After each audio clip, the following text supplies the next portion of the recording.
The rain hadn't stopped for 3 days. Thunder cracked like a whip across the Atlanta sky. Evelyn Carter knelt on the cold marble floor, her wrinkled hands trembling around a rag soaked in coffee grounds and shame. Above her, Nathan Whitmore stood with his designer loafers just inches from the spill, arms crossed, jaw tight. "Clean it up, Evelyn," he said, voice dripping with the kind of condescension that didn't raise its voice. It didn't need to. "That's what you're paid for, just a housekeeper." The words hung in the air like smoke, thick and suffocating. Evelyn didn't look up. She couldn't, not with 12-year-old Sophie watching from the hallway, eyes wide and wet, clutching a school project titled Women Who Changed My Life, a project Evelyn had helped her research late into the night, after finishing laundry, after polishing silverware, after folding Lisa's silk blouses with the care of a museum curator. Outside, lightning flashed, illuminating the family portrait on the wall. Nathan and Lisa smiling in crisp white linen, Sophie in a yellow dress, and Evelyn nowhere, never in the frame, always behind it. But what none of them knew, what no one in this house had ever bothered to ask, was that Evelyn had once held Nathan in her arms when he was feverish at age 4, singing an old gospel hymn his mother had forgotten, that she'd stayed awake for 72 hours straight when Mrs. Whitmore's cancer turned cruel, whispering prayers into the oxygen mask between sips of water, that the bank account she lived on contained less than $300, yet every month, without fail, she sent $85 to cover Sophie's private school field trip fees, under the name Anonymous Donor. And tonight, the storm raged and the Whitmores argued about wine pairings for tomorrow's dinner party. Evelyn would do something no one expected. Not because she wanted credit, not because she hoped for gratitude, but because love, real love, doesn't wear a uniform, and it never asks for applause. What happened next wouldn't just change their lives, it would leave them speechless. The Whitmore mansion stood silent in the pre-dawn gray, its Georgian columns casting long shadows over manicured hedges still glistening from last night's storm. Inside, Evelyn moved like a ghost through the kitchen, her worn slippers whispering against imported tile. She filled the kettle, measured coffee grounds with the precision of a chemist, cracked eggs into a ceramic bowl, 3 for Nathan, 2 for Lisa, 1 scrambled soft for Sophie. Routine, ritual, refuge. But her hands wouldn't stop shaking. She gripped the edge of the counter, closed her eyes, and breathed in the scent of cinnamon, Mrs. Eleanor Whitmore's favorite. 23 years ago, Evelyn had walked through this same door, not as staff, but as a registered nurse, hired to care for the matriarch during her final battle with ovarian cancer. Back then, she wore scrubs, not an apron. Back then, they called her Miss Evelyn. Back then, Eleanor would hold her hand and say, "You've got the hands of an angel and the heart of a lion, child." Now she was just a housekeeper. A floorboard creaked upstairs. Lisa's voice, sharp with sleepless irritation, floated down. "Nathan, did you remember to call the agency about replacing Evelyn? She's getting slow, and that look she gave you last night, it was unsettling." Evelyn didn't flinch. She never did. But deep in her chest, something old and tender cracked open, a memory she kept buried beneath layers of duty. It was the winter of 2003. Snow had blanketed Atlanta, rare and heavy. Eleanor, skeletal but lucid, had pulled Evelyn close one night, her breath shallow. "Promise me something," she'd whispered. "When I'm gone, don't leave them. Nathan's proud, Lisa's guarded, but that little girl, Sophie's not even born yet, but she'll need you. They all will. They just don't know it yet." Evelyn had promised, not for money, not for recognition, but because Eleanor had seen her, not as help, but as family. And so she stayed, even after the funeral, even after Nathan inherited the estate and cut her salary by 30%, saying, "Times are tough, Evelyn, you understand." Even after Lisa began hiding jewelry just in case, and making snide comments about people who overstay their welcome. She stayed, because promises weren't contracts. They were sacred. Now, Elias Salam the coffee brewed, and the first rays of sun touched the windowsill. Evelyn opened the pantry, not for sugar, but for a small, locked tin box hidden behind sacks of flour. Inside lay a single photograph, a younger Evelyn in nursing whites, standing beside a hospital bed, where a frail Eleanor smiled weakly, holding baby Nathan's tiny hand. On the back, in faded ink, "To my guardian angel, thank you for loving us when we didn't deserve it."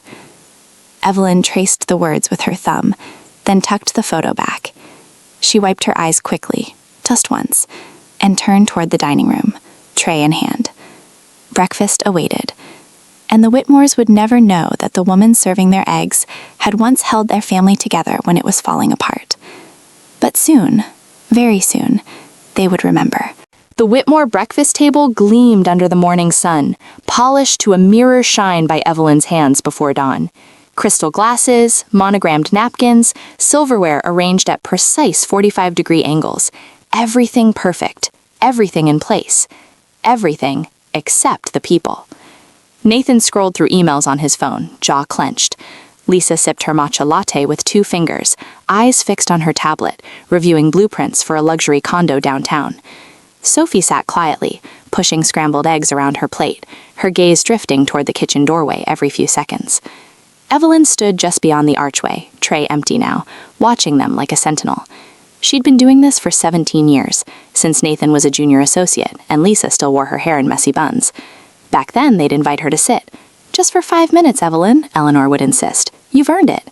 But those days were gone, buried under promotions, mortgages, and the quiet arrogance of success. Now she existed in the margins, in the steam rising from the coffee pot, in the fresh towels folded in the guest bathroom, in the way Sophie's school uniform was always pressed just right, even when the laundry machine broke and Evelyn hand-washed it in the sink at midnight. She turned to leave, but not before catching Sophie's eyes. The girl gave her the smallest nod, a secret signal they'd developed over years. "I see you." Upstairs, the house hummed with the rhythm of privilege. Nathan's closet alone held more suits than Evelyn had owned in her entire life. Lisa's skincare routine cost more per month than Evelyn's rent. And yet, none of it seemed to bring them joy. Just pressure, performance, perfection. Evelyn returned to the kitchen, where the real work began. Dusting baseboards no one looked at, polishing doorknobs that would be smeared again by noon, sorting laundry by fabric type, color, and emotional weight. Nathan's stiff dress shirts, Lisa's delicate lingerie, Sophie's soft cotton pajamas with stars and moons. As she folded a tiny sock, her mind drifted to last Tuesday. She had overheard Lisa on the phone. "Honestly, I don't know why we keep her. She's ancient, barely speaks, and God knows what she's doing when we're not home." Evelyn had kept folding, kept breathing, kept loving. Because love wasn't conditional on being seen. It was 9:17 a.m. when the doorbell rang. Evelyn wiped her hands and opened the door to Mrs. Delgado from next door, holding a casserole dish wrapped in foil. "For Sophie," she said gently. "Heard she's been feeling under the weather." Evelyn accepted it with a quiet "thank you," but her stomach tightened. Sophie hadn't told anyone she was sick, not even her parents. Back inside, she found the girl slumped on the staircase, pale, forehead damp with sweat. "Miss Evelyn," Sophie whispered, voice thin as paper. "My chest, it hurts when I breathe." Evelyn didn't hesitate. She knelt, pressed 2 fingers to Sophie's wrist, rapid pulse, shallow respirations. Her nurse's instincts roared to life, buried but never dead. "Come on, baby," she murmured, lifting the girl with strength that defied her age. "Let's get you lying down." As she carried Sophie toward the guest room, the same room where Eleanor had taken her last breath, Evelyn's heart pounded not with fear, but with purpose. The Whitmores might call her just a housekeeper, but in this moment she was the only thing standing between their daughter and disaster, and no title could ever contain what she was about to do. Lisa's voice sliced through the hallway like shattered glass. "Evelyn, what are you doing with my daughter?" She stood at the top of the stairs, silk robe cinched tight, eyes narrowed in suspicion. Nathan appeared behind her, phone still in hand, frowning alayhi salam if Evelyn had committed a crime by touching something that belonged to them. Evelyn didn't stop walking. She carried Sophie, limp, feverish, breathing in shallow gasps, toward the guest room, her steps steady despite the tremor in her chest. "She's running a high fever," she said, voice low but firm, Her breathing's labored. I need to check her oxygen levels. Oxygen levels? Lisa scoffed, following her down the hall. Since when do you know anything about medical stuff? You're a housekeeper, not a doctor. Nathan stepped in front of the guest room door, blocking it. Put her down, Evelyn. We'll call our pediatrician. She might not have time, Evelyn said, meeting his gaze for the first time in months. Her eyes, deep brown, lined with years of silence, held a fire they'd never seen. It's not just a cold. It's pneumonia, or worse. Lisa rolled her eyes. Oh, please. Next you'll say you used to work in a hospital. Evelyn didn't answer. She shifted Sophie gently in her arms and walked past them, into the room. They followed, muttering, but didn't stop her. Not yet. She laid Sophie on the bed, smoothed her hair, then moved to the closet. From behind old linens and winter coats, she pulled out a small, dust-covered duffel bag, the same one she'd carried into this house 2 decades ago. Inside, a stethoscope, a pulse oximeter, a blood pressure cuff, tools she hadn't used in years, but kept clean, calibrated, ready, just in case. Nathan stared. Where did you get those? I was a critical care nurse at Grady Memorial for 12 years, Evelyn said quietly, placing the oximeter on Sophie's finger. The number blinked red. 88%. Dangerous. Lisa crossed her arms. If that's true, why didn't you ever say anything? Because you never asked. The words hung in the air, heavy and true. Then the monitor beeped, a warning tone. Sophie's lips were turning faintly blue.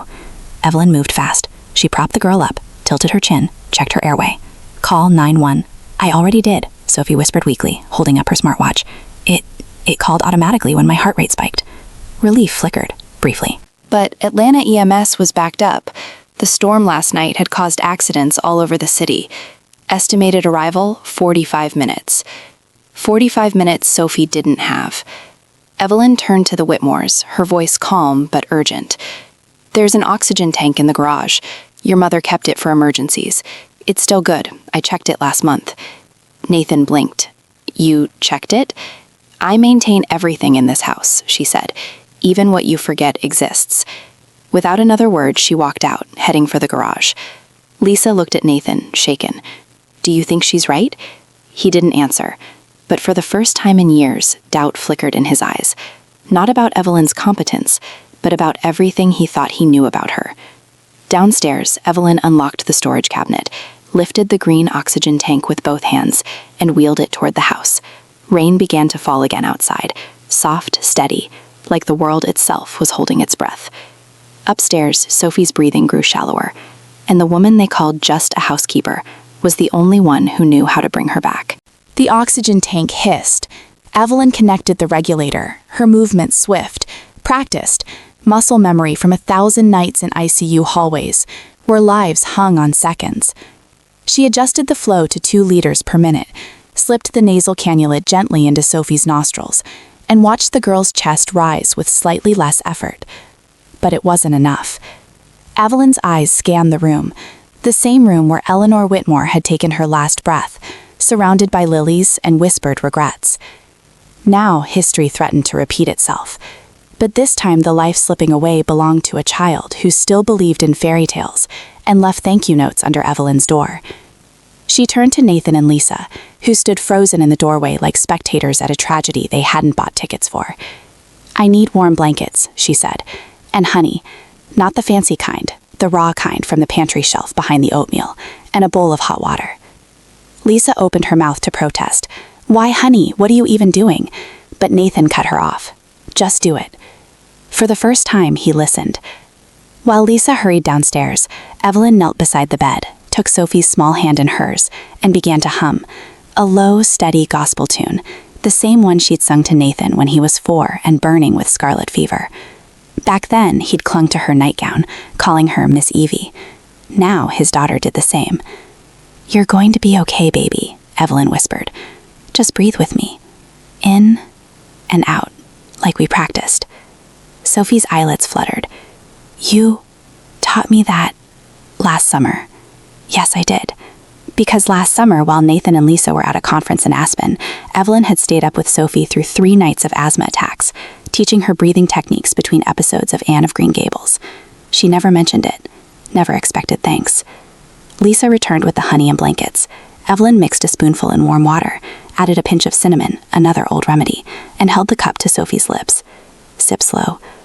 Then she turned to the Whitmores. Her lungs are inflamed. The honey coats the throat, reduces irritation. The steam from the bowl will help open her airways. But if her oxygen drops below 85%, we'll need to position her upright and prepare for rescue breathing. Nathan stared at her. How do you know all this? Evelyn met his eyes. Because before I cleaned your floors, I saved lives. And I never stopped. A silence fell, thick, heavy, full of everything unsaid. Outside, sirens wailed in the distance, growing louder. But before the paramedics arrived, something shifted in that room. Not just in Sophie's breathing, but in the air between them. The illusion cracked. The housekeeper wasn't just a servant.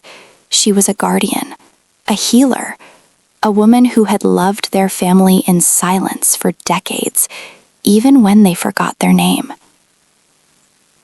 When the EMTs burst in, masks on, gear ready, they took one look at Sophie's vitals and the setup and asked, who stabilized her? Nathan opened his mouth, then stopped. He looked at Evelyn, really looked at her, perhaps for the first time since he was a boy.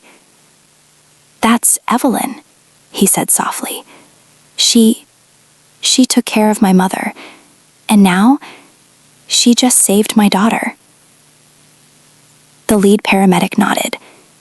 Then she just bought her more time than we could have on the road.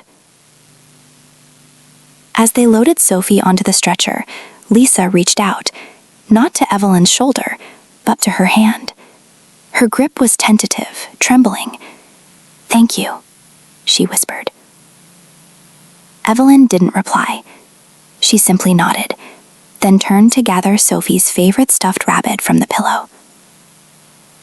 She would go to the hospital, not because they asked, but because love doesn't clock out, even when it's never paid overtime. The hospital waiting room smelled of antiseptic and stale coffee, the kind of place where time stretched thin and hope wore down like old carpet. Nathan paced near the vending machine, tie loosened, eyes red-rimmed. Lisa sat rigidly on a plastic chair, scrolling through her phone with shaking fingers, though she hadn't read a single word in 20 minutes. Evelyn sat apart, near the window, hands folded in her lap. She hadn't spoken since they arrived, hadn't asked for water, hadn't even removed her coat, a faded navy cardigan she'd owned since 2008, patched at the elbows, smelling faintly of lavender and floor wax. A nurse approached, clipboard in hand. Family of Sophie Whitmore? Nathan stepped forward. Yes, how is she? She's stable, the nurse said, offering a tired smile. Oxygen saturation's up to 94%. They're admitting her for observation, likely viral pneumonia with secondary bronchospasm. But honestly, she's lucky. She paused, glancing toward Evelyn. The interventions before arrival made a huge difference. Who handled the pre-hospital care? Lisa opened her mouth, but Nathan answered first. Evelyn, our housekeeper. The word felt wrong as it left his lips. Too small, too cold. The nurse nodded respectfully. She did textbook perfect triage. Honestly, if her oxygen had dropped much lower without support, we might have been looking at intubation. Lisa turned slowly toward Evelyn, her face pale. You knew all that, just from watching her? Evelyn didn't look up. I listened to her breath, watched her skin, felt her pulse. You don't need machines to see someone drowning. You just have to pay attention. The words landed like stones. Because they hadn't paid attention. Not to Sophie's cough last week, not to her fatigue, not to the way she'd stopped asking for bedtime stories, too tired to stay awake. But Evelyn had. She always did. An hour later, a doctor confirmed it. Sophie would recover fully, but only because care began early. Her airways were already inflamed, he explained. Another hour without oxygen support, and we'd be talking about ICU admission. Nathan sank into a chair beside Evelyn. For a long moment, he said nothing. Then, quietly, why didn't you ever tell us you were a nurse? Evelyn finally looked at him. Her eyes held no anger, only sorrow. Would it have mattered? You hired me to clean, not to care. And after your mother passed, you made it clear I was staff, not family. He flinched, because it was true. The day after Eleanor's funeral, Nathan had handed Evelyn a new contract. Lower pay, no benefits, no holidays. "It's just business," he'd said. But love was never just business. Lisa walked over, tears spilling silently. "You paid for Sophie's music lessons last spring," she said suddenly. "I found the receipt in her folder. It was signed anonymous. But the handwriting, it was yours." Evelyn didn't deny it. "And the winter coat she got last year? The one from Nordstrom? That was you too, wasn't it?" Still silence. Nathan's voice cracked. "All this time, you've been taking care of us, and we treated you like furniture." Evelyn stood slowly, her joints protesting. "I stayed because your mother asked me to. Not for you, for her, and for Sophie." She glanced toward the hallway leading to pediatrics. "That child has your eyes, Nathan, but she has your mother's heart, and that's worth protecting, even when no one says thank you." Just then, a nurse appeared. "Sophie's asking for Evelyn." No one questioned it. Alahaisa solemn, Evelyn walked down the hall, her worn shoes clicking softly against linoleum. Nathan and Lisa watched her go. Not Alahaisa solemn, their housekeeper, but Alahaisa solemn, the quiet hero, who'd been holding their world together while they were too busy to notice. And for the first time in years, they felt the crushing weight of what they'd almost lost and who they'd almost failed to see. Sophie's hospital room was bathed in the soft, golden light of late afternoon, the kind that made everything feel fragile and sacred. Machines eeped in gentle rhythm, IV fluids dripped like slow tears, and the oxygen tube curled around her small face like a lifeline spun from grace. Evelyn sat beside her, holding her hand, just as she had held Eleanor's, just as she had held Nathan when he was small and afraid of thunderstorms. "You came," Sophie whispered, voice hoarse but smiling. "Of course I came," Evelyn said, brushing a strand of damp hair from the girl's forehead. "I told them you used to be a nurse," Sophie said, eyes bright with fever and pride. "They didn't believe me at first." Evelyn smiled faintly. "Some people only see what they want to see."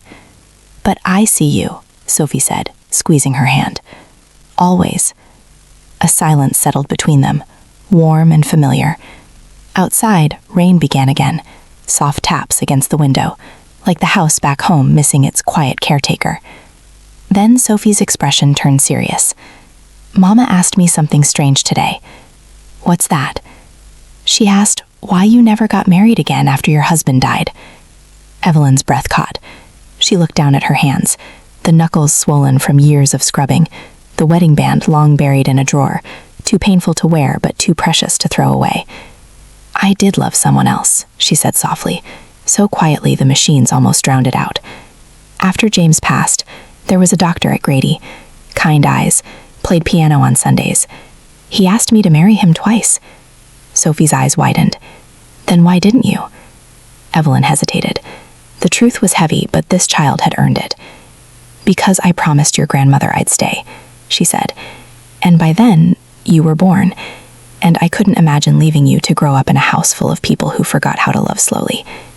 Tears welled in Sophie's eyes. "So you gave up your life for us?" "No, baby," Evelyn said, cupping her cheek. "I chose a different kind of life, one where love wasn't loud, but it was real." Just then the door creaked open. Nathan and Lisa stood there, hesitant, as if afraid to disturb something holy. Sophie looked at them, then back at Evelyn. "Can they come in?" Evelyn nodded. They stepped inside, not with their usual confidence, but with the awkward humility of people who'd just realized they'd been living in a story they didn't understand. Lisa approached the bed first. "The doctor said you'll be home in 2 days," she said, voice trembling. Thanks to quick thinking."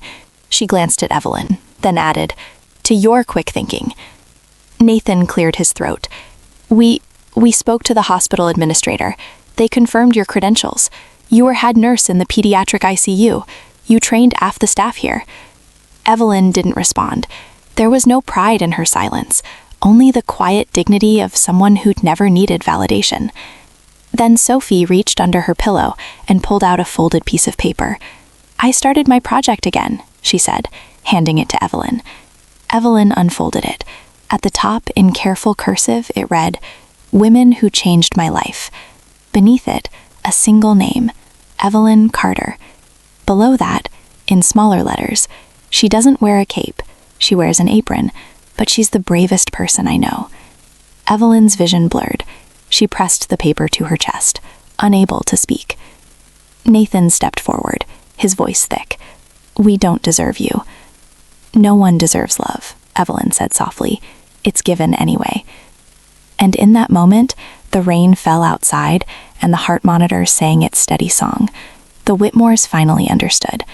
The woman they'd called just a housekeeper had been the truest mother in the room all along.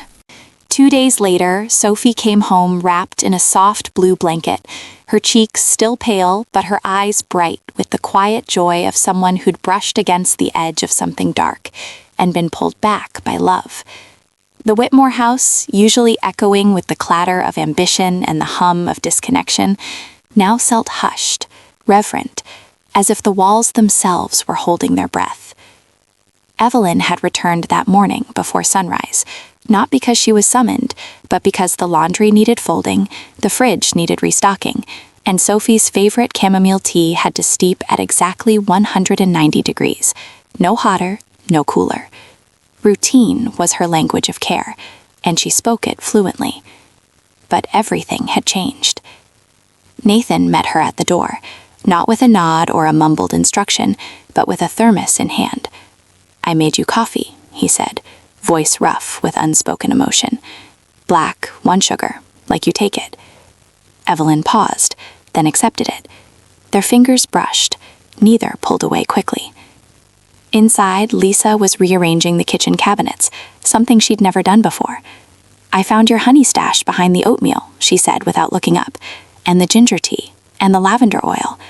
She finally turned, eyes glistening. "All these years, you've been healing us, haven't you?" Evelyn didn't answer. She didn't need to. Sophie, propped on the living room couch with pillows and books, called out, "Miss Evelyn, come sit. I saved you the spot." And for the first time in 17 years, Evelyn did.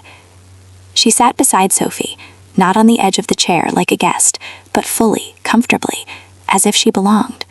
Because she did. She always had. Later that evening, as Nathan washed dishes, another first, he found a small notebook tucked behind the dish soap. He opened it, page after page of handwritten notes. Nathan, stress headaches. Try peppermint oil behind ears. Lisa, allergies worse in spring. Keep neti pot filled. Sophie, asthma triggered by cold air. Scarf over mouth in winter. Dates went back over a decade. He closed the book slowly, throat tight. Upstairs, Lisa stood in the linen closet, reorganizing towels. Behind a stack of guest sheets, she found a shoebox labeled S. Inside, every school award Sophie had ever won, every birthday card she'd drawn, every report card since kindergarten, all carefully preserved, annotated in Evelyn's neat script. Proud of her, so brave during math test. Sang in choir today. Voice like an angel. Lisa sank to the floor, clutching the box to her chest, sobbing silently. Downstairs, Sophie leaned her head on Evelyn's shoulder. "Will you stay?" she asked quietly. Evelyn stroked her hair. "As long as you need me." "But what if Mama and Daddy don't deserve you?" Evelyn smiled faintly. "Love isn't about deserving. It's about choosing, every day, to show up." Just then, Nathan entered the room, holding the notebook. He knelt in front of Evelyn, not as an employer, but as a son might kneel before the woman who raised him in ways his own mother couldn't. Lisa appeared in the doorway, the shoebox in her arms. "We want to make it right," she whispered. "Not with money. With respect. With family." Evelyn looked at them, at the pride stripped away, the arrogance dissolved, the raw humanity finally visible beneath the surface. She saw not the people they'd been, but the people they might become. And that was enough. Outside, the Atlanta night settled in, warm and forgiving. Somewhere, a neighbor played piano, soft, hopeful notes drifting through the trees.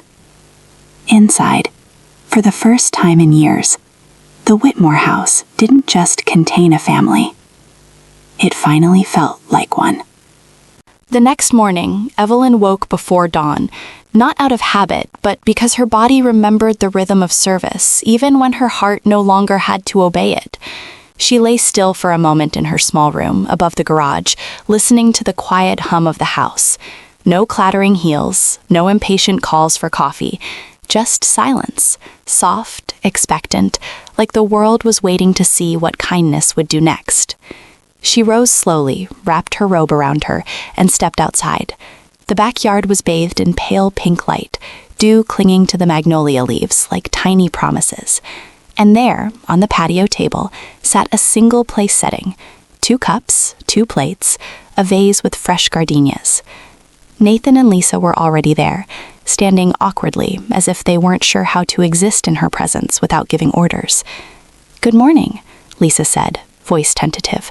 We thought you might like breakfast with us, outside, like Mama used to do." Evelyn didn't speak. She simply sat. Nathan poured her coffee, black, 1 sugar, his hands unsteady. "We looked through Mom's old journals last night," he said quietly. "She wrote about you almost every week, called you the spine of this family, said if anything ever happened to her, she trusted you more than anyone to keep us from falling apart." Lisa placed a small envelope on the table. "This was in her safe deposit box. We never opened it. We thought it was legal documents."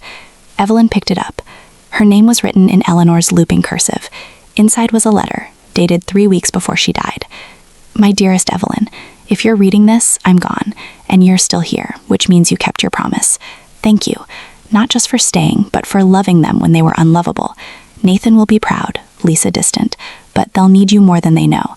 And one day they'll see you, not as help, but as the woman who held their hearts when they dropped them. I've left you something, not because you need it, but because you deserve it. The house is yours if you want it, or the money, or nothing at all. You've already given us everything. With all my love, always, Eleanor." Evelyn folded the letter carefully, her vision blurred. She'd known about the inheritance, Eleanor had told her years ago, but she'd refused it. "Let me stay as I am," she'd said, "or they'll never learn to love me for me." Now, Nathan leaned forward. "There's more. A trust fund, $250,000, in your name. It's been accruing interest for 17 years. Over $500,000 now." Evelyn shook her head. "I don't want it." "But why?" Lisa asked, bewildered. "You could retire, buy a home, travel." Evelyn looked at Sophie's window, where the girl was watching them from behind the curtain, smiling shyly. "Because my home is here. My purpose is here. Money can't buy what I already have." Silence fell again, but this time it wasn't empty. It was full of understanding. Then Nathan did something no Whitmore had ever done before.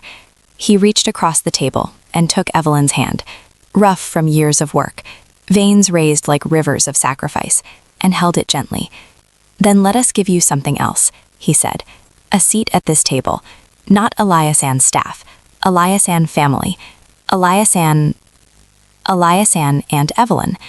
Tears spilled down Lisa's cheeks. "Sophie's been calling you that for years. We just never listened." From the window, Sophie waved. Evelyn looked at the sunrise, at the gardenias, at the hands holding hers, not in command, but in gratitude. And for the first time in decades, she let herself believe it was possible. That love, once invisible, could finally be seen. That dignity, once denied, could be restored. That a woman called just a housekeeper could sit at the head of the table, not because she demanded it, but because she'd earned it in silence, one act of grace at a time. A week passed, and the Whitmore house began to breathe differently, not with the stiff formality of wealth, but with the warm rhythm of belonging. Evelyn still rose before dawn, but now Sophie joined her, wrapped in a fuzzy robe, sipping cocoa while watching her mix pancake batter or fold laundry. Nathan started leaving his shoes by the door without being asked. Lisa began setting an extra plate at dinner, just in case, she'd say, though they all knew it wasn't just in case anymore. But the real change came on Saturday morning. Evelyn was in the garage, sorting old holiday decorations, when she found a dusty cardboard box labeled Nathan, age 4. Curious, she opened it. Inside, a chipped toy ambulance, a faded drawing of a woman with brown skin and kind eyes labeled Miss Evie, and a cassette tape marked My Nurse Song. She hadn't heard that song in decades, the lullaby she'd made up during Nathan's scarlet fever scare, sung softly while pressing cool clocks to his forehead. She never thought he'd remembered. That afternoon, while she was hanging laundry in the backyard, Nathan appeared with an old boombox, one from his childhood bedroom. He pressed play. A crackling voice filled the air. Hers, younger, softer, singing, "Hush now, little lion, close your eyes so deep. Angels watch you sleeping, promises they keep. And when the world feels heavy and your heart feels small, just know I'm right beside you. I won't let you fall." Evelyn froze, clothespin in hand. Tears welled, hot and sudden. Nathan stood beside her, eyes glistening. "I kept that tape my whole life," he said. "I didn't understand why. Not until last week. Now I do." He turned off the music, then took a deep breath. "We want to do something big, for you, for others like you." Lisa stepped out onto the porch, holding a folder. "We've been researching. There are thousands of women, mostly Black, mostly over 50, who worked as caregivers, nurses, housekeepers, and were never recognized. Many live in poverty after decades of service. Forgotten." Sophie ran out, holding a handmade poster. In bold letters, "The Evelyn Carter Foundation, honoring the hands that held us." Evelyn stared at them, stunned. "You can't name it after me." "Why not?" Sophie asked. "You're the reason it exists." Nathan opened the folder. "We're starting a nonprofit. Scholarships for daughters of domestic workers, training programs for elder care, housing assistance for retired caregivers, and we're donating the first $500,000 from Mom's Trust, but we want you to lead it." Evelyn shook her head. "I don't know how to run a foundation." "You know how to heal people," Lisa said gently. "That's all it needs to start." That evening, Alahisa Salam, golden light spilled across the patio. The four of them sat together. Not employer and employee, not child and caretaker, but family. Evelyn finally spoke. "If we do this, we do it right. No fancy offices, no press tours, just real help. Quiet help, like love should be." Nathan nodded. "Then we'll build it in your image." Later, alone in her room, Evelyn opened her old nursing journal, the one she hadn't touched in years. On the first page, she wrote, "Today they Salahisa Salam me. Not just my hands, not just my role. Me." She closed the book and looked out the window. The magnolia tree swayed in the breeze, petals drifting like blessings. And somewhere, in a hospital across town, a young nurse would soon receive a letter offering full tuition, and a note that read, "Someone once believed in me when no one else did. Now it's my turn." Signed simply, Evelyn. The first board meeting of the Evelyn Carter Foundation was held not in a sleek downtown office, but in the Whitmore sunroom, where sunlight streamed through lace curtains and the scent of lemon polish still lingered from Evelyn's morning routine. 5 women sat around the table, 2 retired nurses, a former domestic worker who'd raised 3 children on $12,000 a year, a social worker from Grady Memorial, and Evelyn herself, who kept smoothing her hands over her lap as if trying to erase decades of invisibility. Nathan and Lisa had insisted she sit at the head of the table. She'd refused, until Sophie gently placed a nameplate in front of her, Evelyn Carter, founder. Now, as rain pattered softly against the glass, Evelyn spoke for the first time, not in a whisper, but with quiet authority. "We're not here to make headlines," she said. "We're here to make sure no woman spends her life caring for others, only to be forgotten when she needs care herself." The room fell silent. One of the nurses, Miss Dolores, wiped her eyes. "I worked in pediatrics for 30 years, retired with a bad back and no pension. My son says I should have bragged more, but we weren't taught to brag. We were taught to serve." Evelyn nodded. "Then we'll brag for each other." By noon, they'd outlined their first initiative, the Quiet Hands Program, a network offering emergency housing, medical copays, and dignity grants to aging female caregivers, especially women of color who'd spent lifetimes in the shadows of other people's homes. But that evening, as Evelyn packed her notes into a worn leather satchel, a gift from Eleanor in 1999, Lisa approached her with a sealed envelope. "This came today," she said, "from Grady Memorial." Evelyn opened it slowly. Inside was a formal letter. "Dear Miss Carter, in recognition of your extraordinary contributions to pediatric critical care and your unwavering commitment to compassionate service, the Grady Memorial Hospital Board of Trustees is honored to present you with the 2026 Legacy of Healing Award, the hospital's highest distinction. The ceremony will be held next month. All past recipients include physicians, surgeons, and hospital administrators. You are the first nurse and the first non-physician in history to receive this honor." Evelyn's hands trembled. She hadn't set foot in that hospital since she left to care for Eleanor full-time. She'd never sought recognition. Never even kept her old ID badge. "They want you to speak," Lisa said softly, "to tell your story." Evelyn looked out the window, where Sophie was teaching Nathan how to braid friendship bracelets on the porch swing, something Evelyn had shown her last summer. "My story isn't about awards," she murmured. "It's about showing up when no one's watching." "That's exactly why they chose you," Nathan said, appearing in the doorway. "Because you never needed an audience to do what was right." That night, Evelyn sat alone in her room, the award letter open on her lap.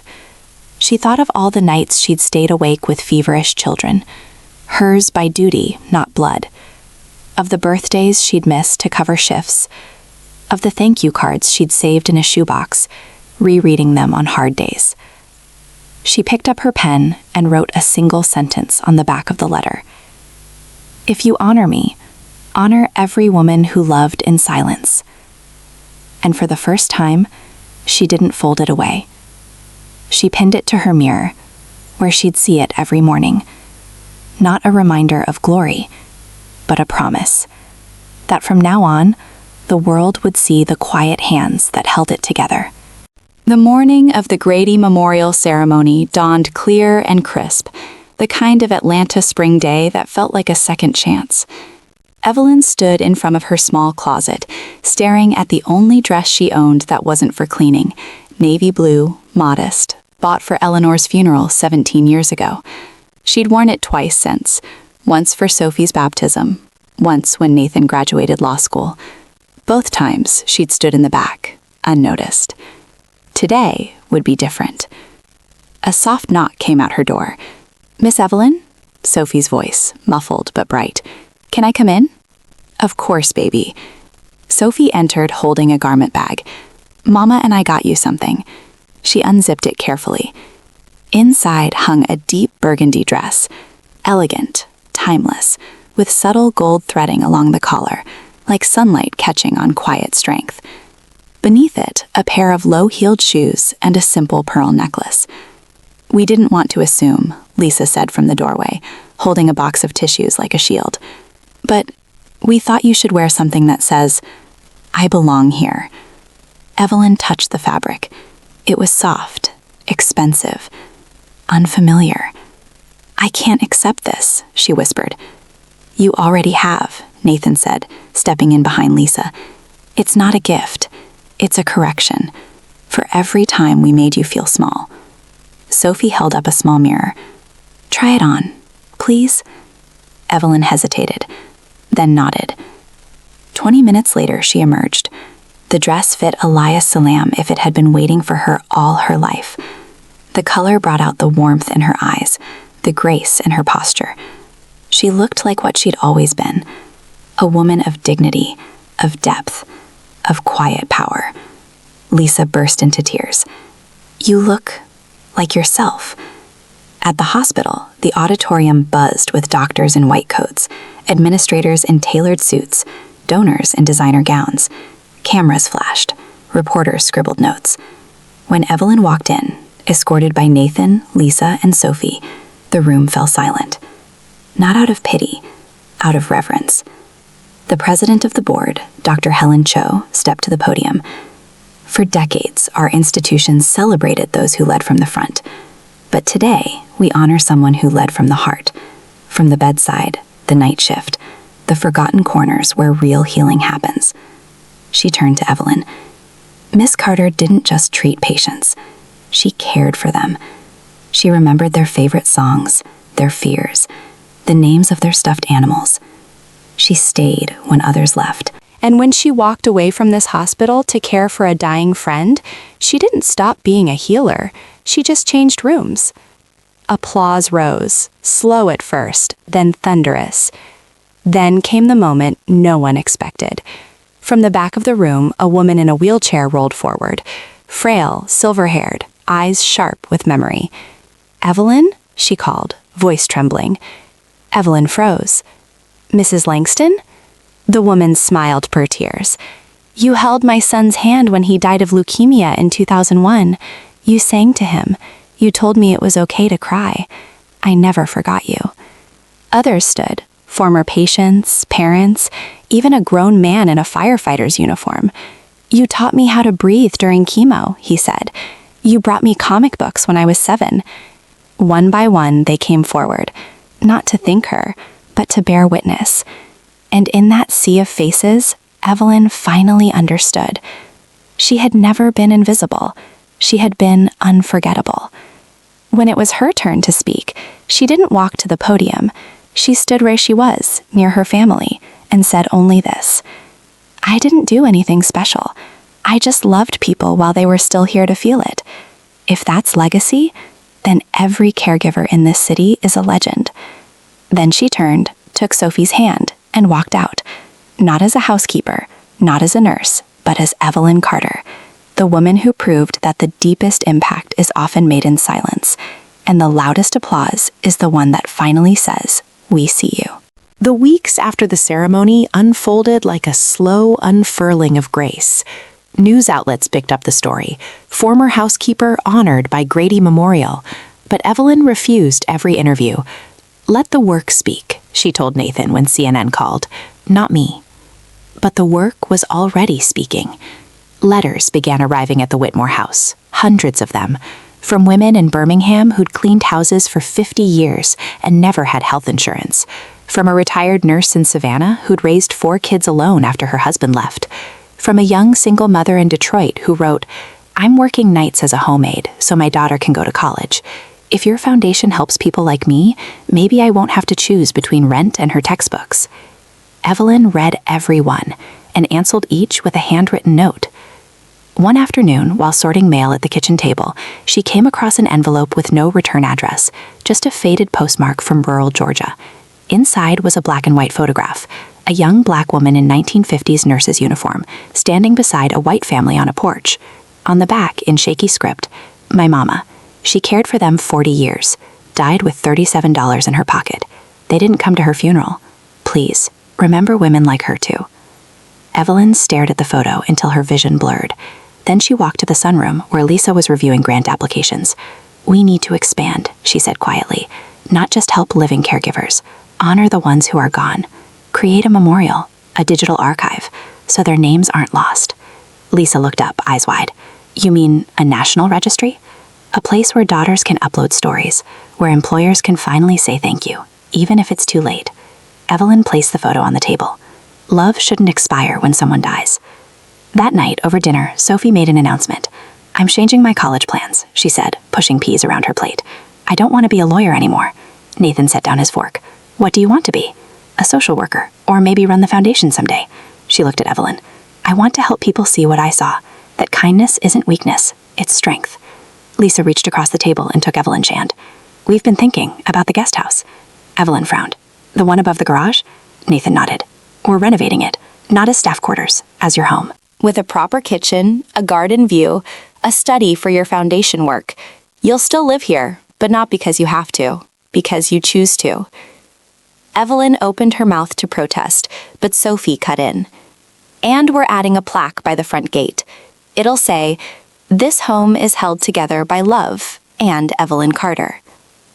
Silence settled over the table. Outside, fireflies blinked in the dusk like tiny stars returning to Earth. Evelyn looked at each of them, not as employer, not as employee, but as people who had finally learned to look beyond titles. "I don't need a plaque," she said softly, "but I'll take the garden view." And in that moment, something deeper than gratitude passed between them, a quiet covenant, sealed not in contracts, but in changed hearts. Because redemption wasn't about grand gestures, it was about daily choices. To listen when you used to ignore, to honor when you used to overlook, to finally see the person who's been holding your world together and say without words, "Stay, you belong." The guest house renovation began in early June. Contractors arrived with blueprints, but Evelyn insisted on one change. The study window had to face the magnolia tree, the same one she'd watched from her old room for 17 years. "I need to see where I've been," she told Nathan, "to remember why I stay." While hammers echoed and sawdust floated through the air, Sophie spent her afternoons in the main house attic, sorting through decades of Whitmore memories. She found baby shoes, report cards, faded Christmas cards, and then, tucked inside an old shoebox labeled Eleanor, Private, a stack of envelopes tied with ribbon, all addressed to Evelyn. Her hands trembled as she opened the first one. June 12, 2004. My dearest Evelyn, Nathan yelled at you today for burning his toast. I saw how you looked down, how you didn't answer. But I also saw you slip an extra pancake onto his plate when he wasn't looking. You love him like he's your own. And maybe, in ways I failed to, you are. Sophie read another. March 3, 2007. Lisa accused you of using her shampoo. It broke my heart. You've never taken anything that wasn't offered.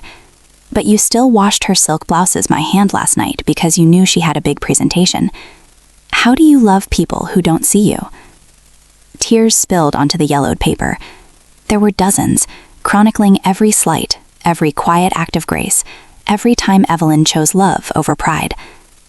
That evening, Sophie brought the letters to Evelyn, who was sitting on the back porch, watching the sunset paint the sky in gold and violet. I found these, Sophie said, voice thick. Grandma wrote them, but never sent them.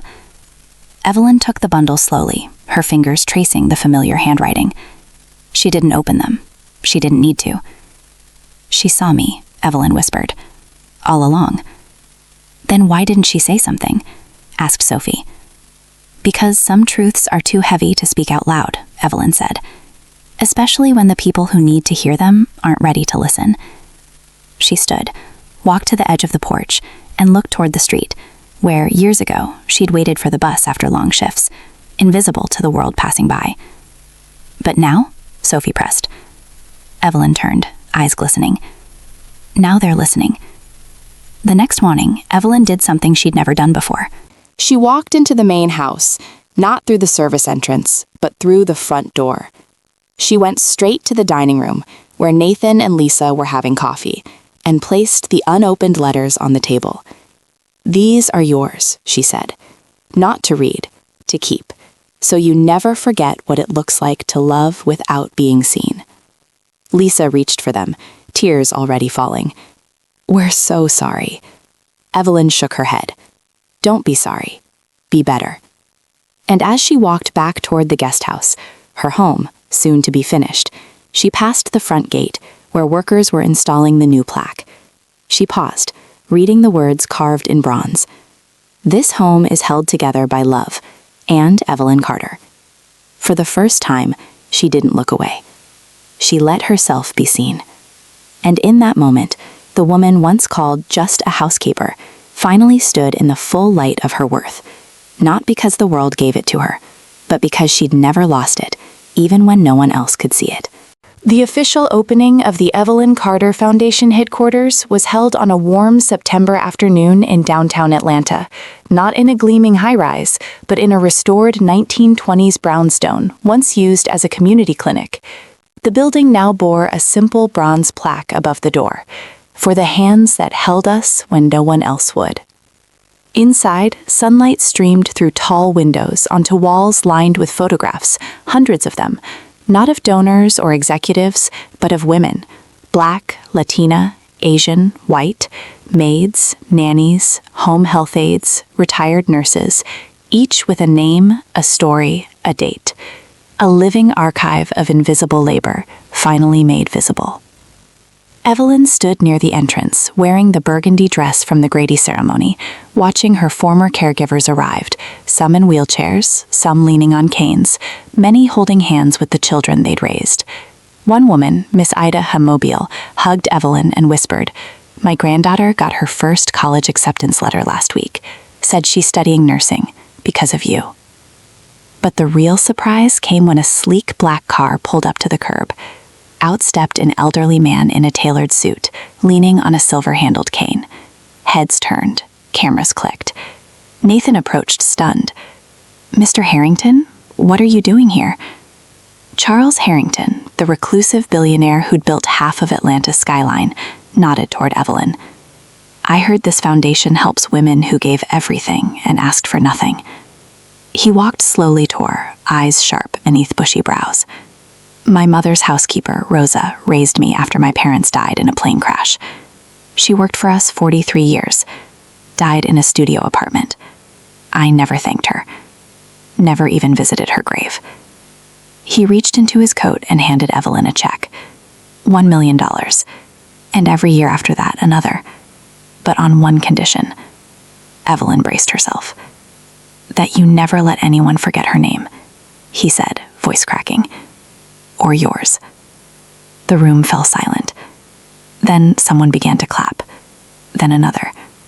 Soon the whole space erupted, not in applause for money, but for memory, for justice, for love that outlives neglect. Later that evening, back at the Whitmore house, Evelyn sat alone on the porch swing, the city lights twinkling in the distance. Sophie joined her, handing her a mug of chamomile tea. "They're calling you a hero," Sophie said softly. Evelyn smiled. "I'm not a hero. I just showed up." "But you saved me," Sophie insisted, "and Grandma, and now all those women." Evelyn took her hand. "Saving isn't always dramatic, baby.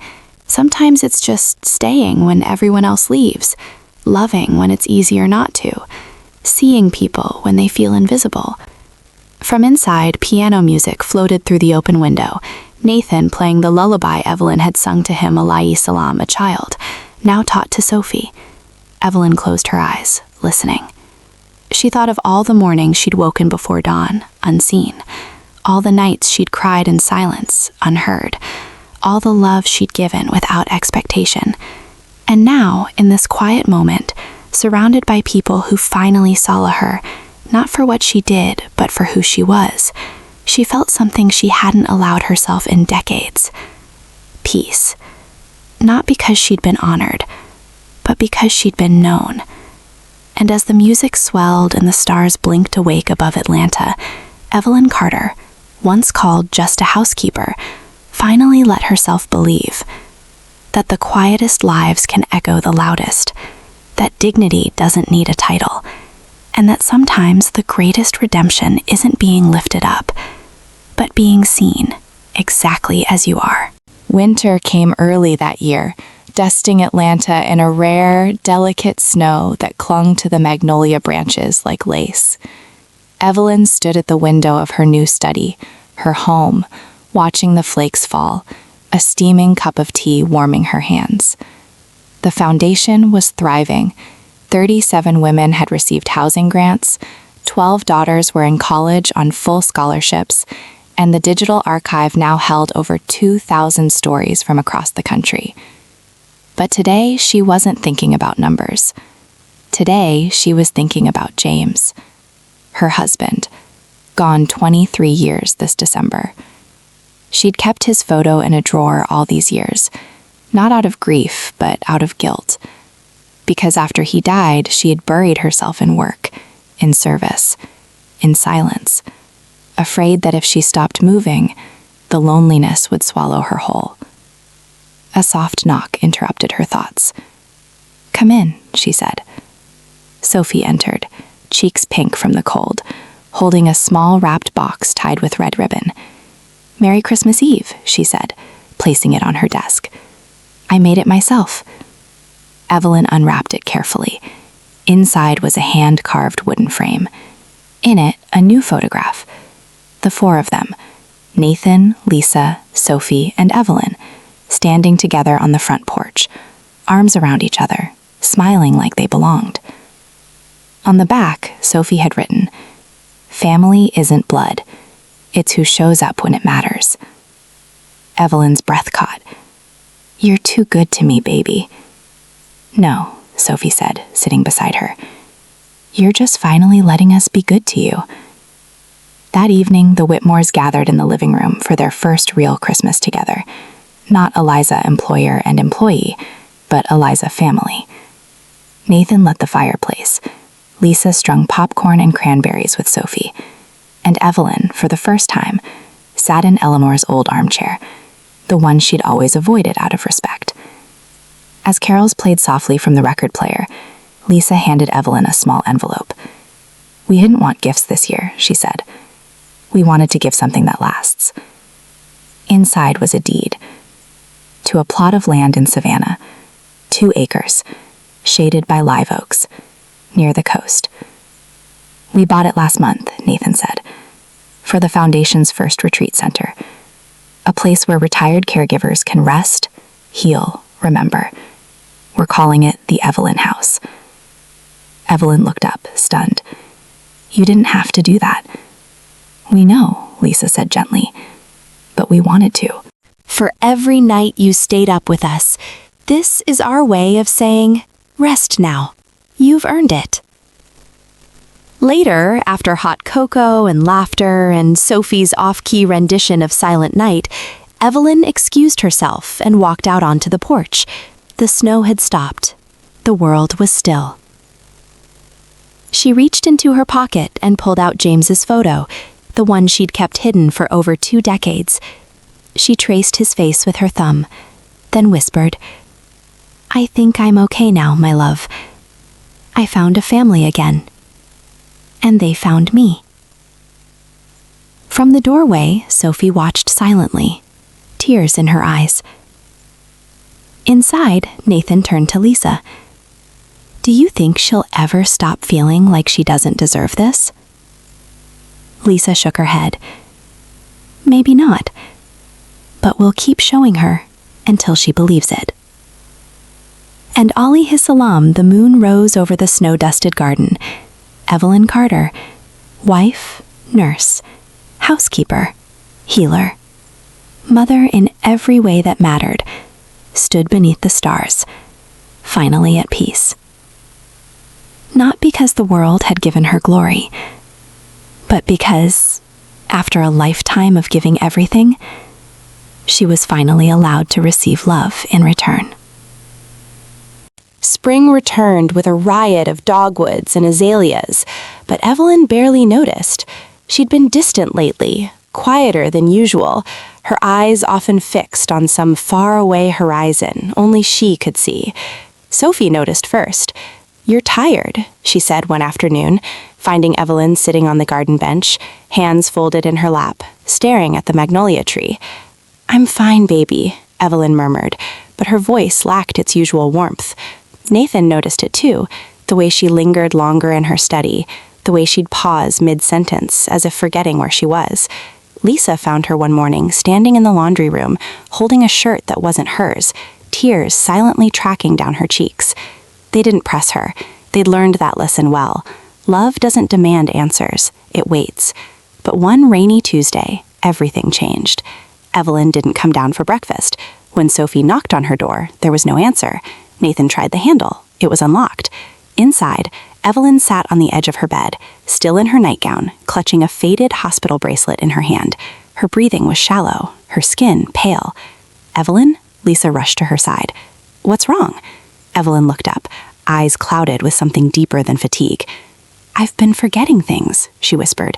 "Names, dates, where I put the keys. Last week, I walked to the grocery store and couldn't remember how to get home." Nathan knelt before her. "How long has this been going on?" "Months," she admitted, voice breaking. "I thought it was just age. But last night, I forgot Sophie's name.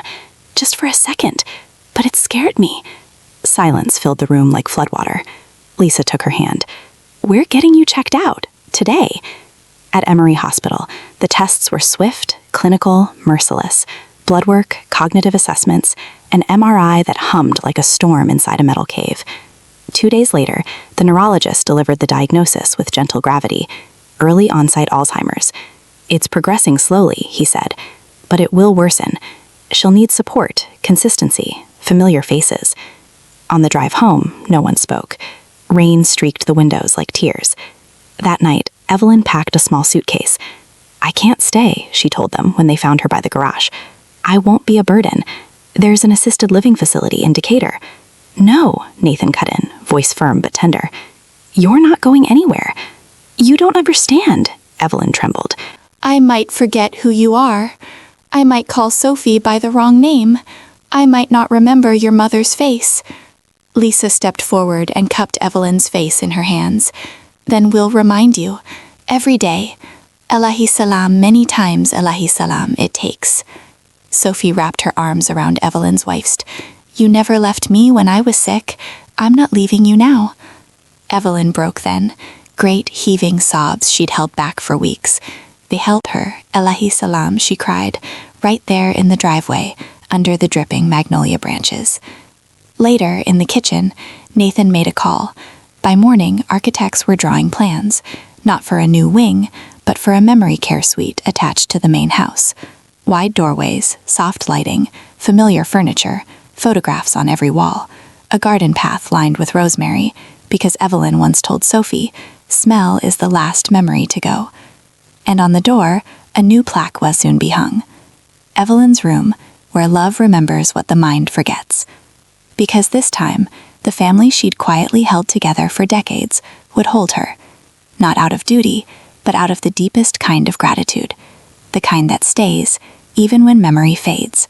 The memory care suite was finished by late May. Soft cream walls, wide oak floors, a bay window that caught the morning sun, and shelves lined with photo albums, trinkets, and the small wooden music box Evelyn's mother had given her in 1962. Every detail was chosen to anchor her in who she was, even as her mind began to drift. At first, Evelyn resisted. "I don't need special treatment," she'd say, folding laundry in the main house like nothing had changed. But then came the day she walked into the pantry and couldn't remember where the sugar was kept, the same pantry she'd organized for 20 years. She stood there, trembling, until Sophie found her and gently led her back to her new room. "Your room isn't a punishment," Sophie whispered, tucking a quilt around her shoulders. "It's a promise that we'll keep you safe, even when you're lost." And so, slowly, Evelyn let go. Nathan installed a digital frame that cycled through thousands of photos. Evelyn holding baby Nathan, Evelyn braiding Sophie's hair, Evelyn laughing with Eleanor on a porch swing long gone. Lisa recorded voice memos. "This is Lisa.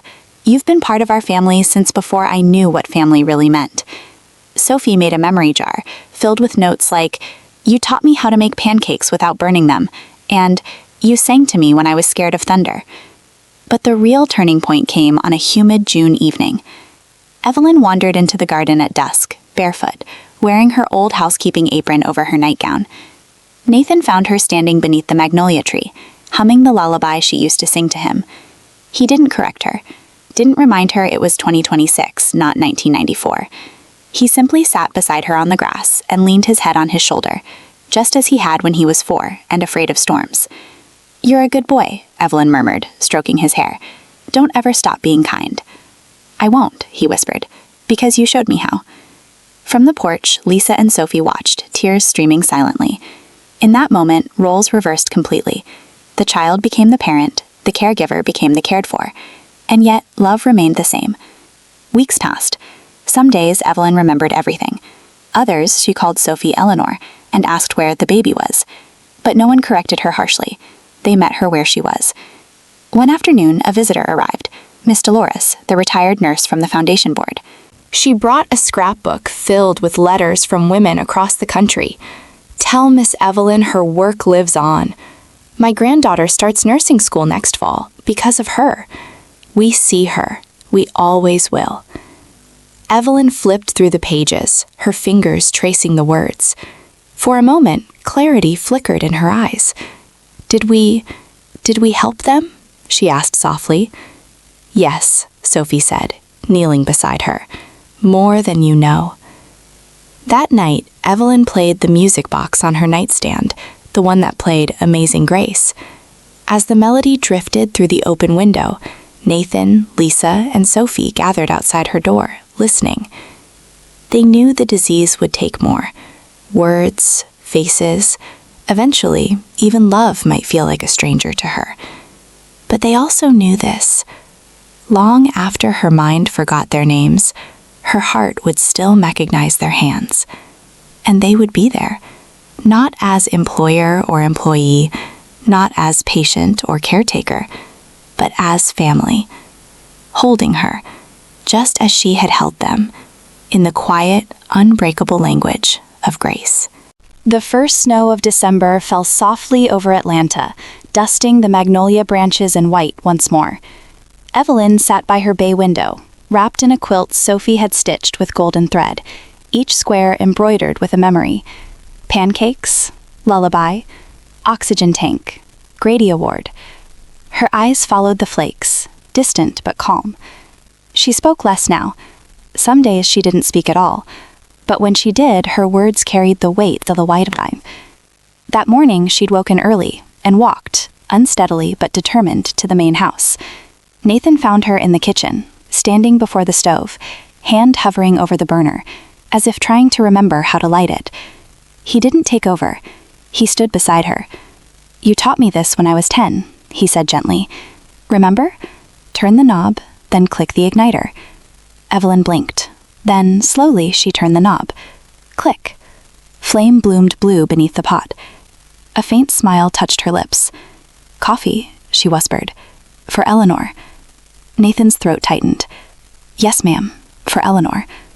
But instead of correcting her, he set 2 mugs on the counter, one for his mother, one for himself, and let Evelyn pour.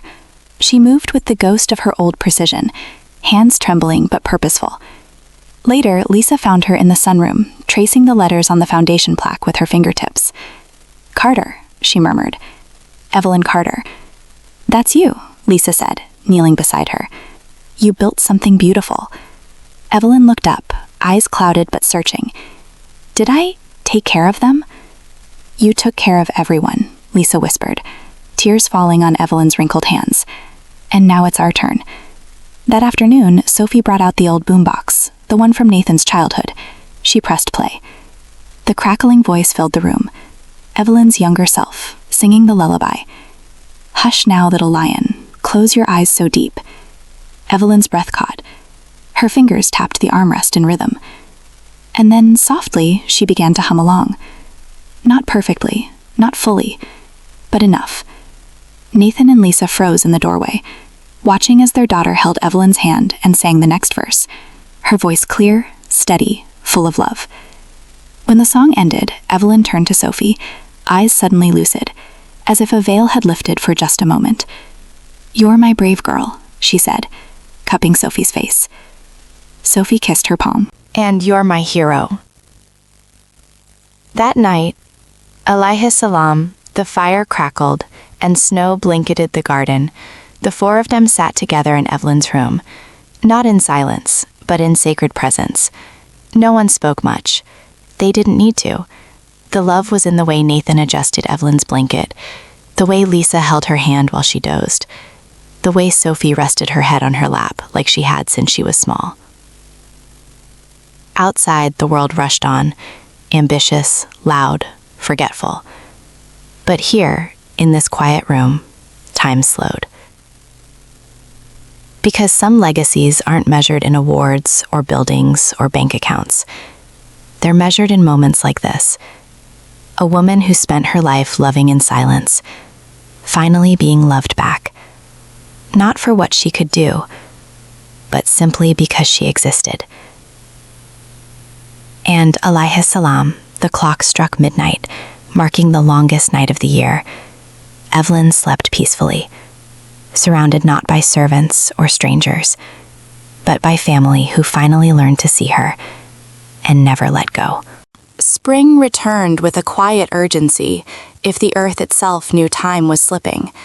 The magnolia tree bloomed earlier than usual, its white petals falling like benedictions onto the garden path Evelyn once walked every morning. Now she rarely left her room, except on Tuesdays. Every Tuesday at 3 p.m., without fail, she'd ask for her shoes. "Time to go," she'd say, voice thin but insistent.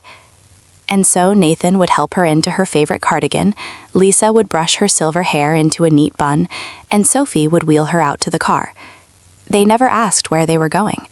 They already knew. Grady Memorial. Not for treatment, not for appointments, but for the pediatric wing. Because even alayhi salam, her memory frayed, one thing remained. Her hands remembered how to comfort. Nurses would see her coming and quietly open the doors. Parents would step aside, eyes softening. Children, some hooked to IVs, some wrapped in oxygen masks, would light up when they saw her. She didn't speak much, but she'd sit beside their beds, take their small hands in hers, and hum that old lullaby. Sometimes she'd smooth their hair. Other times she'd simply hold space, her presence a quiet anchor in the storm of illness. One afternoon, a little boy named Malik, 7 years old and fighting leukemia, looked up at her with tired eyes. "Are you an angel?" he whispered. Evelyn smiled faintly. "No, baby. Just someone who knows what it's like to be scared." She stayed until his breathing slowed into sleep. Back home, as Nathan helped her into bed, she turned to him with sudden clarity. "You were sick once," she said. "Fever so high, I thought I'd lose you." He froze. "I was 4. Scarlet fever." "You held my hand all night," she murmured. Said, "Don't go, Miss Evie." So I didn't. Tears filled Nathan's eyes. "I remember that. I remember loving you," she said softly. "Even when you forgot me." He kissed his forehead. "I could never forget you." That night, Sophie found Evelyn awake, staring at the moon through her window. "Tell me about Grandma Eleanor," she asked gently. And for the first time in months, Evelyn spoke in full sentences, vivid, tender, precise. "She had roses by the east window," she said. "Used to say, beauty needs tending, just like people. She cried the day you were born, Sophie. Said, 'This one's got your heart, Evelyn. Guard it well.'" Sophie held her hand. Did she know you'd stay? Evelyn's eyes glistened. She knew love doesn't leave. It just changes shape. The next morning, Evelyn didn't wake up. She passed peacefully in her sleep, one hand resting on the quilt Sophie made, the other clutching the wooden music box. Its melody silent, but its song forever echoing in the hearts of those she'd held. When the sun rose, it poured through her window like a blessing. And outside, the magnolia tree dropped one last petal onto the earth. Alayhi salam, if the world itself was bowing to a woman who spent her life kneeling in service, and finally rose, not in glory, but in grace. The funeral was held on a clear April morning, the kind of day Evelyn loved. Warm sun, soft breeze, magnolia blossoms drifting like silent prayers. Hundreds came, not just the Whitmores, not just foundation staff, but strangers who'd read her story, former patients who'd grown into doctors, caregivers who'd received grants, even Charles Harrington, who stood quietly at the back, hat in hand. But the most unexpected guest arrived in a wheelchair pushed by a young nurse, Mrs. Langston, the mother whose son Evelyn had comforted in his final days at Grady. She placed a single white rose on the casket and whispered, "You gave me peace when I had none." Inside the chapel, there were no eulogies from distant dignitaries, only family. Nathan spoke first, voice breaking only once. She never asked to be seen, that she saw us when we were proud, when we were broken, when we didn't deserve it, and she loved us anyway. Lisa held up a small apron, faded, stitched with care, stained with coffee and time. This is what they called her just a housekeeper for, but this apron held more love than most crowns. Then Sophie stepped forward. She didn't read from notes. She simply looked at the casket and said, "You taught me that kindness isn't loud. It's showing up, every day, even when no one says thank you." She paused, tears falling freely. "So today, I say it for everyone who never did. Thank you, Miss Evelyn, for everything. After the service, they drove to the cemetery, not the grand Whitmore plot, but a quiet hillside beneath an old oak tree, where Eleanor had once told Evelyn, "When my time comes, I want you near me, not behind, not below, beside." They buried her there, between Eleanor and James, her husband, finally reunited. But the real tribute came the next week. At the Foundation headquarters, Nathan unveiled a new wing, the Evelyn Carter Memory and Mentorship Center. Inside, walls displayed not just photos, but voices, audio recordings of Evelyn's lullaby, her advice on caring for feverish children, her quiet wisdom. Love doesn't need a title, it just needs hands willing to hold. And in the center of the room stood a bronze statue, not of a nurse or a housekeeper, but of a woman kneeling, holding a child's hand, eyes full of tenderness. Beneath it, a plaque read, "To the quiet ones, the unseen, the ones who stayed. You are seen now." And you are remembered. That evening, Sophie sat alone in Evelyn's study. She opened the bottom drawer of the desk, where Evelyn kept her private journal. On the last page, dated just 2 days before she died, was a single sentence in shaky script. "If my life meant anything, let it be this: love without waiting to be asked." Sophie closed the book, pressed it to her heart, and walked outside. The magnolia tree swayed in the dusk. And somewhere, in a hospital room across town, a little girl fell asleep humming a lullaby she'd never heard before, but somehow knew by heart. 1 year after Evelyn's passing, the Whitmore house no longer echoed with silence. It hummed with purpose. The guest house had become the unofficial headquarters of the Foundation's youth mentorship program, where high school girls from underserved communities came every Saturday to learn about caregiving, compassion, and quiet courage. Sophie led the sessions now, wearing a simple silver locket. Inside, a photo of her and Evelyn baking cookies, flour dusting their noses. But the true transformation was in the small things. Nathan still made coffee every morning, black, 1 sugar, and left a cup on the porch swing, just in case. Lisa had turned Evelyn's old apron into a wall hanging in the kitchen, stitched beneath it, "Hands that serve, hold the world together." And every Tuesday at 3 p.m., without fail, they drove to Grady Memorial, not to visit, but to volunteer. One afternoon, Sophie helped a young girl tie her shoes during a mentorship session. The girl looked up and asked, "Did Miss Evelyn really live here?" Sophie smiled. She did, and she still does, in everything we do. Later that week, a package arrived with no return address.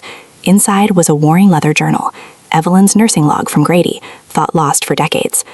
Tucked between the pages was a letter addressed to "My Family," written in Evelyn's hand, dated just weeks before her diagnosis.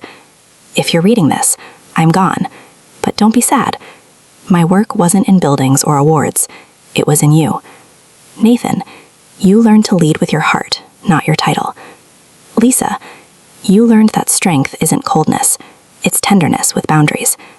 Sophie, you already knew love. You just needed someone to show you how deep it could go.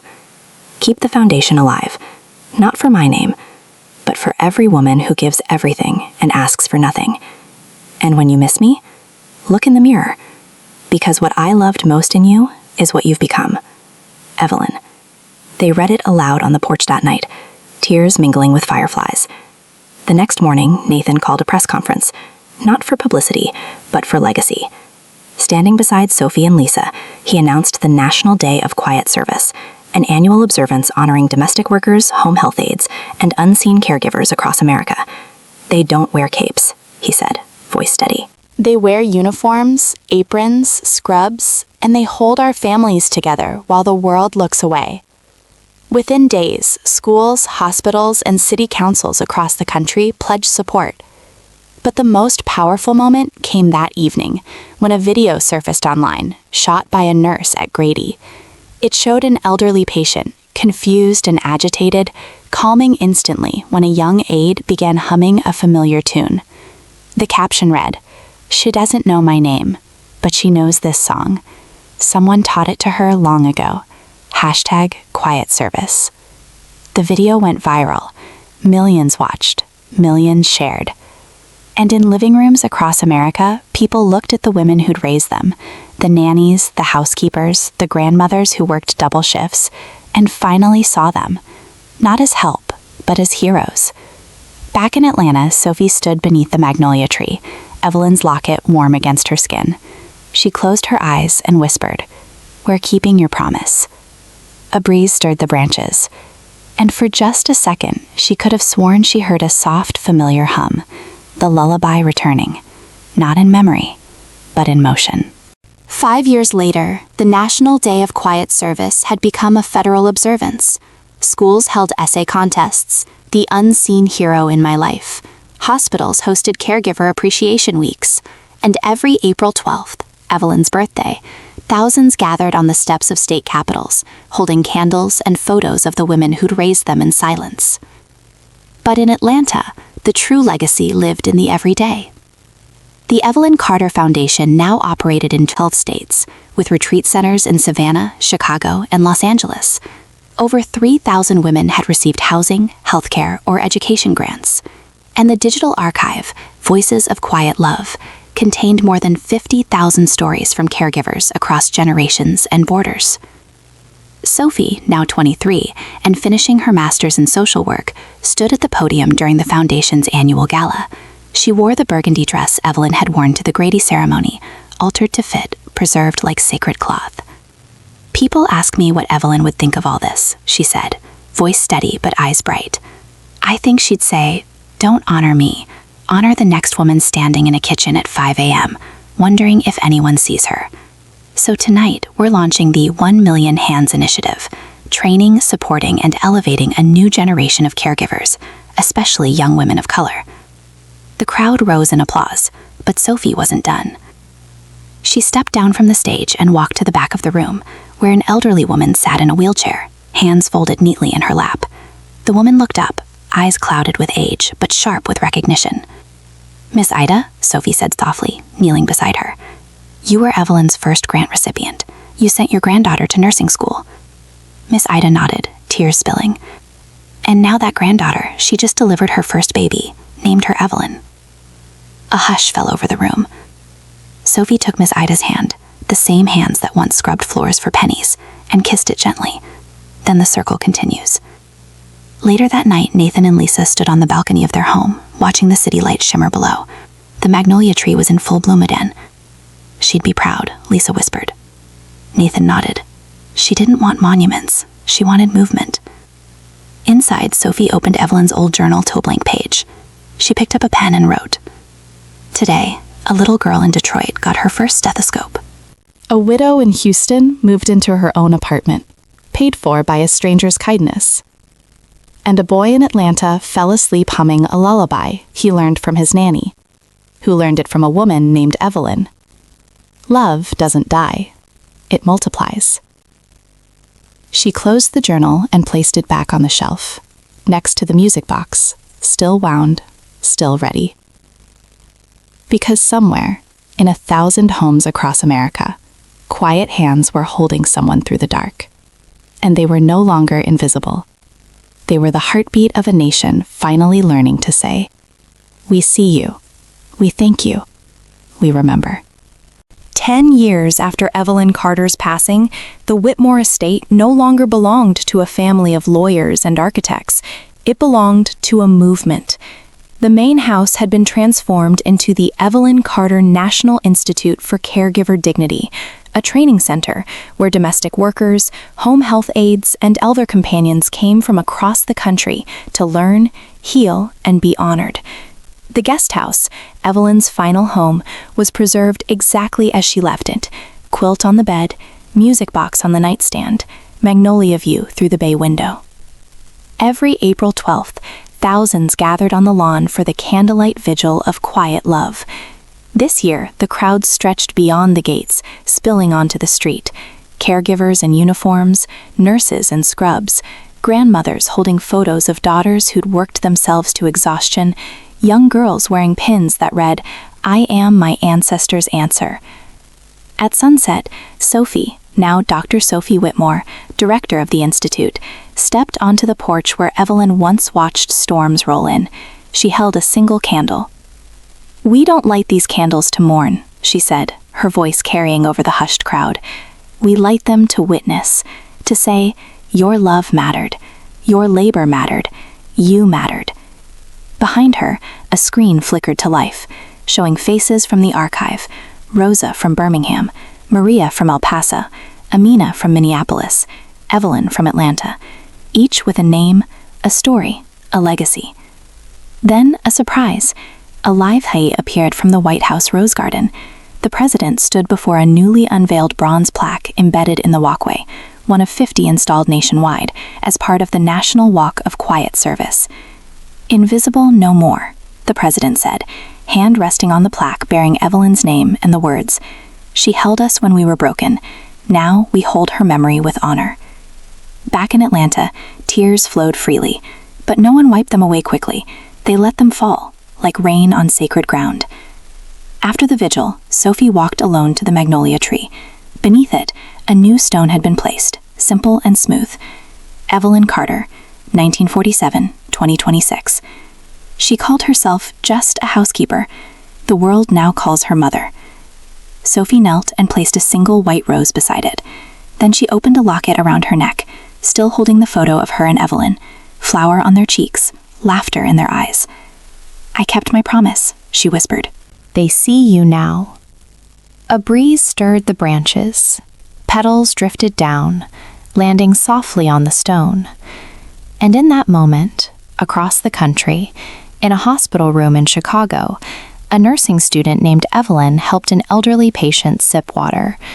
The woman looked up, confused at first, then smiled. "You remind me of someone," she murmured. The young nurse smiled back.